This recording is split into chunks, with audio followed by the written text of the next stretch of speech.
Hello बच्चों, let's read this question. The pneumotaxic center is located in blank. It is called blank point of inspiration. तो बच्चों, जब आप nervous control पढ़ते हैं ना रेस्पिरेशन का, तो यहाँ पर आप 3 रिदम सेंटर पढ़ते हैं। एक तो होता है आपका इंस्पायरेटरी सेंटर, इंस्पायरेटरी सेंटर। एक होता है आपका एक्सपायरेटरी सेंटर, एक्सपायरेटरी सेंटर। और थर्ड हम लिख देते हैं यहां पर न्यूमोटैक्सिक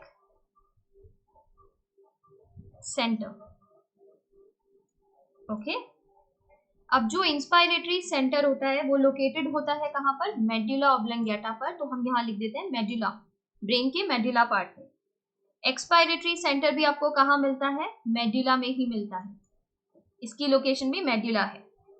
और जो न्यूमोटैक्सिक सेंटर है इसकी लोकेशन होती है, ये लोकेटेड है ऑन पॉन्स, ब्रेन का जो पॉन्स पार्ट होता है ना, पॉन्स वेरोलाई, वहां पर। ये जो इंस्पायरेटरी सेंटर होता है ना, ये रेगुलेट करता है नॉर्मल ब्रीदिंग को, नॉर्मल ब्रीदिंग और रेस्पिरेशन, और regulates working of inspiratory muscle. जो फ्रेनिक और एक्सटर्नल इंटरकॉसल मसल हैं उनकी फंक्शनिंग को रेगुलेट करता है। तो यहां मसल नेम भी लिख लेते हैं, फ्रेनिक, एक्सटर्नल इंटरकॉसल मसल। ठीक है, इनकी फंक्शनिंग को भी रेगुलेट कर रहा है इंस्पायरेटरी सेंटर। फिर एक्सपायरेटरी सेंटर की अगर हम बात करते हैं, ये सेंटर इनएक्टिव होता है ड्यूरिंग नॉर्मल रेस्पिरेशन, ये एक्टिव होता है फोर्सफुल रेस्पिरेशन जब हो रहा होता है, फोर्सफुल रेस्पिरेशन, उस वक्त ये एक्टिव हो जाता है। और ये रेगुलेट करता है किन मसल्स की एक्टिविटी को? ये रेगुलेट करता है इंटरनल इंटरकॉसल, इंटरनल इंटरकॉसल मसल की एक्टिविटी को, एम लिख दिया है। और एब्डोमिनल मसल, एब्डोमिनल मसल। ठीक है, यहां पर भी लिख देते हैं एक्सटर्नल इंटरकॉसल मसल, एम। ठीक है, तो ये आपको क्लियर हो गया एक्सपायरेटरी सेंटर कब काम कर रहा है? During forceful respiration. फिर न्यूमोटैक्सिक सेंटर की अगर हम बात करते हैं ना, ये आपको एक्टिव मिलता है ड्यूरिंग एक्सरसाइज, अगर कोई पर्सन हेवी एक्सरसाइज कर रहा है।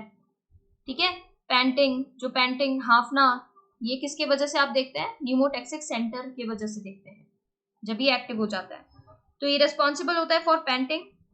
इसके पेंटिंग के वजह से आपको क्या देखने को मिलता है? पेंटिंग क्यों कराता है ये? क्योंकि हेवी एक्सरसाइज जब कोई पर्सन कर रहा है तो उस वक्त रेस्पिरेशन रेट जो है वो तो इंक्रीज कर जाएगा, बट जो डेप्थ है, रेस्पिरेटरी डेप्थ, वो डिक्रीज कर जाती है यहाँ पर। ओके, तो ये दिखता है न्यूमोटैक्सिक सेंटर में। ये न्यूमोटैक्सिक सेंटर रेगुलेट करता है रेस्पिरेटरी रिदम सेंटर जो है उसकी एक्टिविटी को मॉडरेट कर सकता है। ठीक है, ये क्या करता है pneumotaxic centre? Respiratory rhythm centre, इसकी एक्टिविटी को मॉडरेट कर सकता है। और स्विच ऑफ पॉइंट कह देते हैं इसको इंस्पायरेशन का। तो यहां लिख देते हैं हम switch off point of inspiration, ऊपर लिख देते हैं इंस्पायरेशन। ठीक है, तो देखिए यहां पर क्या आ जाएगा? The pneumotaxic centre is located in pons, it is called switch off point of inspiration. तो करेक्ट ऑप्शन जो बन रहा है वो है option 1, medulla oblongata, switch off medulla oblongata में आपको इंस्पायरेटरी सेंटर और एक्सपायरेटरी सेंटर मिल रहा है। Cerebrum and switch off, cerebrum में आपको कोई सेंटर नहीं मिल रहा है, सेरेबेलम भी इनकरेक्ट हो जाएगा यहाँ पर। करेक्ट ऑप्शन जो बन रहा है वो है option 1, pons and switch off. Thank you.